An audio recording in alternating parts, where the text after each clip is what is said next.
Hey guys, it's the Dutch Sandwich. I am back with a watch review. I know I haven't done a watch review in a while, but I've owned this watch for a little while now and it's time to finally talk about it. So this is my Casio G-Shock DW-5600BB. And before I get into the review, I just wanted to give a quick shout out actually to my channel. I've had a couple people comment on some recent videos and they think that I should make, kind of a separate channel for when I talk about, one thing and then make a separate channel for when I talk about other things. And I just kind of want to keep my channel kind of just, I don't want to say all over the place, but I like to talk about different stuff that interests me. And so I'm going to try to be posting more videos, but yeah, in general, like I'm pretty much posting stuff about watches. I'm going to have, I have a couple car videos and maybe posting some more car videos. I did buy a new car or another car, but clothes, going to have some more fragrance videos. So I don't know, just some kind of random guy stuff, I guess. So anyways, if that interests you, feel free to subscribe and kind of just follow me along. So anyways, let's go ahead and get into the watch. So I picked this up a couple months ago and I had owned this guy before. This one I did a review on a while ago. I bought this one along with the Timex Ironman, and I ended up keeping the G-Shock and then returning the Ironman.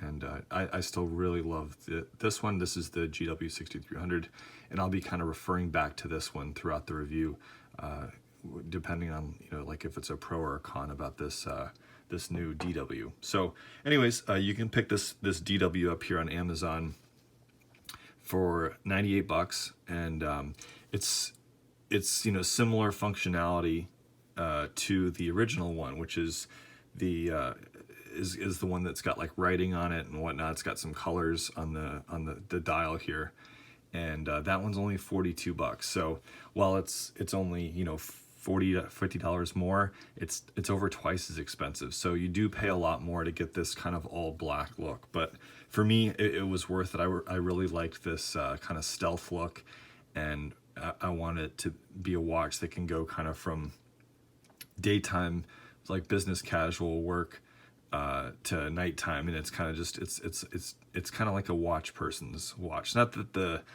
one with the text and the color on it is not a watch person's watch, but I don't know, I had a plan for this watch with getting the J&K accessories like you see here, and so I really wanted it to be kind of this just a two-tone look.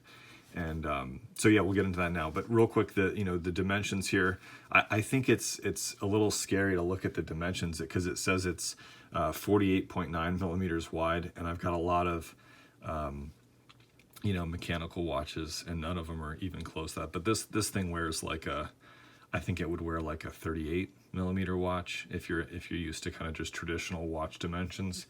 So it says it's 48.9 millimeters wide, 42.8 this lug to lug this way, and then 13.4 tall. So it feels thin to me. I think my Seiko Snowflakes, that's the only one I can remember the height on. That one's like 12.5. So this would be a little bit taller than my Seiko Snowflake before you added the J&K bull bars. So that's that's pretty much the dimensions here. It's waterproof to 20 bars, which is 200 meters.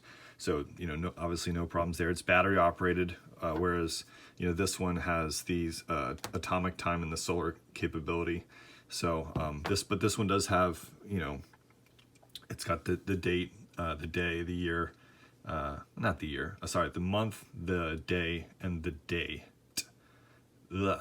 So all that's there for you. It's got a battery, so it's kind of like ready to go once you set it, and it'll keep updating throughout the life of the watch. I think it's got a 2-year warranty or something like that. So, and it's got a stopwatch, a timer, a multi-alarm, and a mineral glass cover on it. So, and the light is operating right here. So, and I'll do a loom shot here actually really quick. And here's the loom. Not bad. It's just harder to hit that button when compared to the other watch. So that was the loom shot on this watch. Now let's get into the accessories. So I was gonna go one of two ways. I was either gonna get the J&K's convertible strap in black with the black PVD and just go solid black from the rubber resin here to the canvas, just have kind of like a seamless transition all in black with black hardware. And then I would get a gold J&K bull bar here, just for, because I wanted to stick to two colors. I thought if I had a color here and black here and then gold here, it would look too busy and kind of circusy for me. And if I'm wearing this thing in a business casual environment to work, I don't want to look like I'm about to go do, you know, 27 push-ups or something. So I wanted to look kind of hipster, you know, kind of cool. So I went with the convertible strap in brown, and then I got the black hardware to kind of go with the black look of the resin case, and then the black bull bars. These are super easy to put on. They just kind of wrap around. You just kind of roll it on one side, and then it rolls on the other side and kind of clicks into place. Super easy. I guess the only downside to it, if you could call it a downside, is to be able to clean in the gap between the bezel right there and then this bull bar piece right there. So what I found works pretty well is just grab a Q-tip. So before you throw it on for the day or at the end of the day, just grab a Q-tip and just right through there, and it cleans out the gunk that can build up in there without having to take off the bull bar itself. So I've really enjoyed this watch. I'm going to do a wrist shot for you guys really quick. I would say, you know, if I'm going to wear one of these two G-Shocks during the day and the night, like, I would definitely pick this one.